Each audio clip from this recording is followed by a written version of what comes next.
I am a coxswain on the Georgetown women's rowing team, and for the Feel Good Friday today, I wanted to tell you guys about something that I do to check in with my mental health when the seasons are getting long, things are getting difficult, and races aren't always getting won. And so I'm somebody that's always loved sports. I've always been connected to them, and I'm also a really bad loser.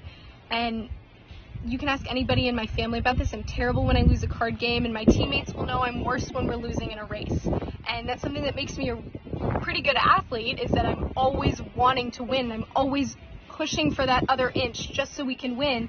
But it also can be kind of detrimental to my mental health. You know, when I'm putting a lot of the stake of my mental health in winning and being an athlete, and when things don't go my way, it calls a lot into question. Why am I doing this if I'm not winning? Why am I doing this at all? Do I enjoy it?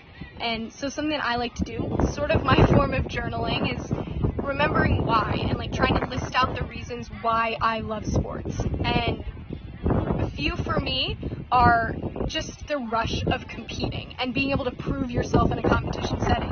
So when you're rowing next to a boat and you just get that inch further and you can feel that connection with every girl in your boat and you feel like you're flying, it's truly something that only sports can give you. And it's something that I couldn't get in other aspects of my life. And so that's why I love doing that.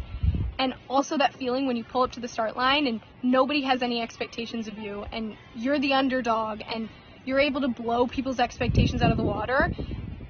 It's an indescribable feeling, proving yourself in that moment and being able to do it with all of your friends. And you're competing towards something bigger than yourself. And especially as a coxswain, I'm not rowing. I'm putting all my stake in my teammates, and we're working together to get that one goal at the end of winning, or whether that be competing too.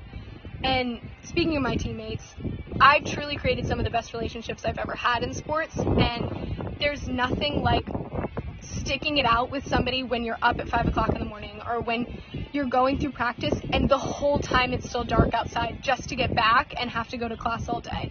And it's an unbreakable bond that you create with your teammates. So those are just a few reasons why I love it. And when those times get difficult or when I'm losing a race, that's why I stick it out. And I think it's important to remind yourself of that, because sports are great and sports are so fantastic and they bring the world together. But you're also a human outside of sports. And so checking in with yourself after a tough time in sports and being like, is this what I love? Do I love doing this? I think it's really important for me, and I hope it's important for you guys too.